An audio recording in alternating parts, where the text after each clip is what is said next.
जनादेशाची चोरी करणाऱ्यांना जनतेनंच घरी बसवलं या शब्दामध्ये मुख्यमंत्री देवेंद्र फडणवीसांनी ठाकरेंच्या शिवसेनेच्या जन आक्रोश आंदोलनावर कठोर टीका केली आहे।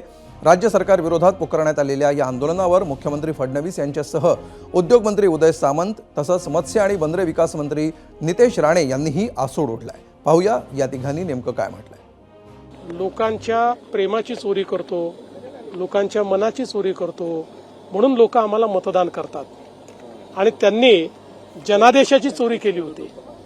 ते जनादेश चोर आहेत आणि म्हणून लोकांनी त्यांना घरी बसवलं। मला असं वाटतं की दिल्लीमध्ये जे आंदोलन चालू आहे आणि महाराष्ट्रामध्ये जे आंदोलन चालू आहे हे देशामध्ये जी काही महाविकास आघाडीची सरकार आहेत त्यांच्या विरोधात हे आंदोलन चालू आहे, आमच्या विरोधात कुठं आहे। अशी आंदोलनं महाराष्ट्रामध्ये चालू आहे। स्वतःचा निषेध स्वतः करतायत, स्वतः सरकारमध्ये असताना जे काही दिवे लावलेत ते योग्य नाही म्हणून त्यांचेच कार्यकर्ते सांगतायत। अशा आंदोलनावर आपण कशासाठी बोलायचं। अहो, उद्धव ठाकरेचं घरच भ्रष्टाचारावर चाललेलं आहे।